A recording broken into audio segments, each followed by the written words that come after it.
فرش التراب يضمني. ڈاکٹر صاحب دو سوال ہیں، اور ایک پہ ابھی ذکر ہو گیا ہے، وہی آپ نے ماشاءاللہ بڑی اچھی بات کر دی کہ وہ سکوت اختیار کرنا چاہیے. میرا بھی وہی سوال تھا، پہلا وہی کر دیتا ہوں کہ جن آیات میں ہمیں کہا گیا ہے، روکا گیا اللہ کی طرف سے کہ گستاخی کا معاملہ نہ ہو جائے، آپ کی آواز بھی اگر نبی صلی اللہ علیہ وسلم کی آواز سے بلند ہو جاتی ہے تو گستاخی ہو جائے گی اور آپ کے اعمال ضائع ہو جائیں گے اور ہمیں پتہ بھی نہیں چلے گا. اس میں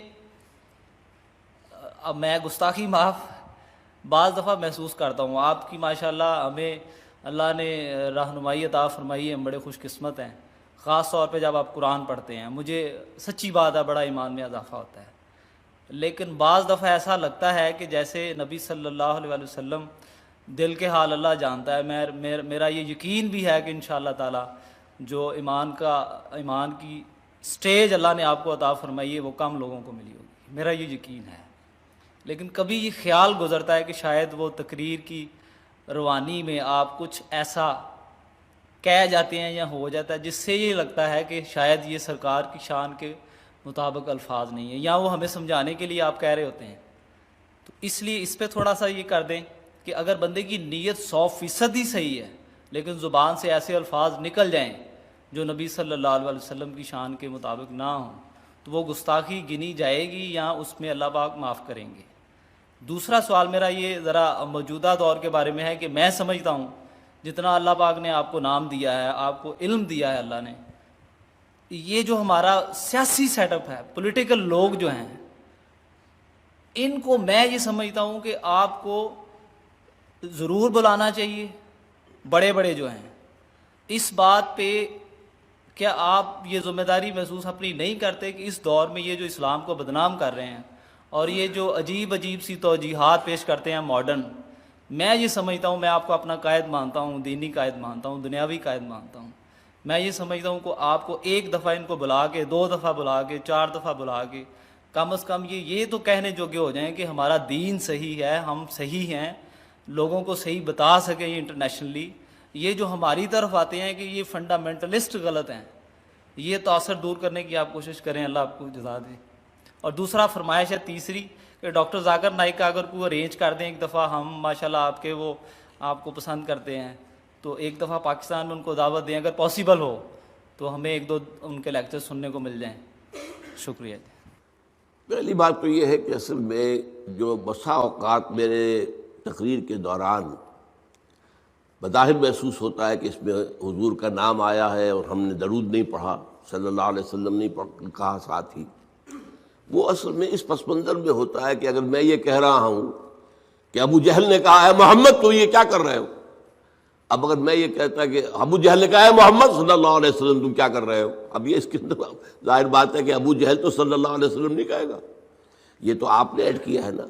اور اس سے یہ ہے کہ اس گفتگو کے اندر جو ہے اس کا تسلسل ٹوٹ جاتا ہے.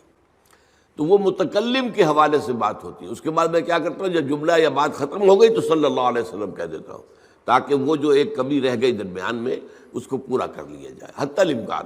باقی یہ کہ اس میں اس کے علاوہ پھر بھی اگر جو ہے کوئی کمی رہ جائے تو اللہ تعالیٰ معاف فرمانے والا ہے.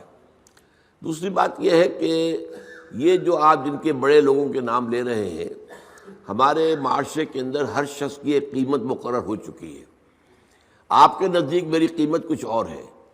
ان کے نزدیک میری کوئی قیمت نہیں ہے. میری کوئی سیاسی فالوئنگ نہیں، میرا کوئی مذہبی فرقہ نہیں، میرے پاس کوئی دولت نہیں کہ میں بڑی سی دعوت کر کے ان کو بلاؤں. تو وہ جو حیثیتیں ان کے ہاں شمار ہوتی ہیں وہ آپس کے اندر تو ان کی ایک برادری ہے. اب جب کسی کا ولیمہ ہو رہا ہے 2000 آدمی اس نے بلا رکھے ہیں، چاہے آپس میں ایک دوسرے کے یہ انتہائی جو ہے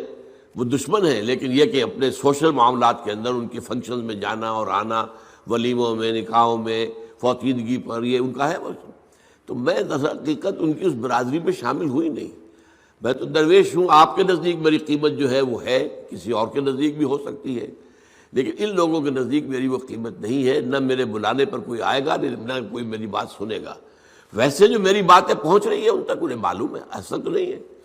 وہ اندھے بہرے نہیں ہیں، انہیں معاملہ کیا، میری بات کیا ہے۔ اب تنظیم اسلامی جو ہے ایسا نہیں ہے کہ بالکل لوگ جانتے ہی نہ ہوں،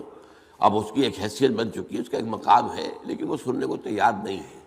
کچھ لوگوں سے میں نے بار بار کی ہے، قاضی حسین احمد صاحب سے بار بار گفتگو کی ہے، ابھی ان کے امیر جو ہے نئے منور حسن صاحب سے، ان سے بھی خط و کتابت ہو رہی ہے، جن سے بھی مجھے کچھ توقع ہوتی ہے کہ اگر وہ کچھ غور کر لیں، سوچیں، تو شاید وہ پلٹ کر صحیح راستے پر آ جائیں، تو کوشش میں کرتا ہوں۔ لیکن بعض لوگ جو ہیں جن کے لیے یہ سیاست کھیل ہے، دنیا کمانے کا اور اپنی حیثیت بنانے کا، تو ان کے لیے ان کے اوپر تو اس طریقے سے پی پی کال کر کے اپنا وقت ضائع کرنا ہے۔ تیسری بات جو ہے ذاکر نائک کی، وہ پاکستان آنا نہیں چاہتے، یہ ان کا ڈکلیئرڈ ہے معاملہ۔ وہ یہ کہتے ہیں کہ ہمیں ابھی تک بھارت کی حکومت نے کچھ نہیں کہا ہے، پریشان نہیں کیا ہے، تنگ نہیں کیا ہے، لیکن ہمارے پاسپورٹ پر اگر پاکستان کا ٹھپا لگ گیا کہ یہ پاکستان گیا تھا، تو پھر اب یہاں مشکوک آدمی شمار ہوں گے، پھر ہمارے لیے مشکلات پیدا ہو جائیں گی۔ اس لیے وہ دنیا بھر میں گھومتے ہیں، امریکہ گئے ہوئے ہیں، یورپ گئے ہوئے ہیں، سعودی عرب تو گویا کہ ان کا ایک بائیں ہاتھ کا سفر ہوتا ہے ہمیشہ، معلوم آج گئے ہوئے ہیں، دبئی ہے، دبئی سے تو چونکہ ان کی براڈ کاسٹنگ وغیرہ دبئی سے ہوتی ہے، وہاں پہنچ جاتے ہیں۔ اب میرا تو دبئی میں داخلہ بند ہے، میں تو 15 سال سے میں یو اے ای میں داخل بھی نہیں ہو سکتا، ورنہ میرا خیال تھا ایک دفعہ کہ ان سے ملاقات کے لیے میں تفصیل سے ان سے کچھ بات کرنا چاہتا تھا کہ جو کام وہ کر رہے ہیں اس سے اوپر کا ایک کام ہے وہ بھی وہ کریں، لیکن موقع نہیں مل رہا، کہاں ملوں ان سے،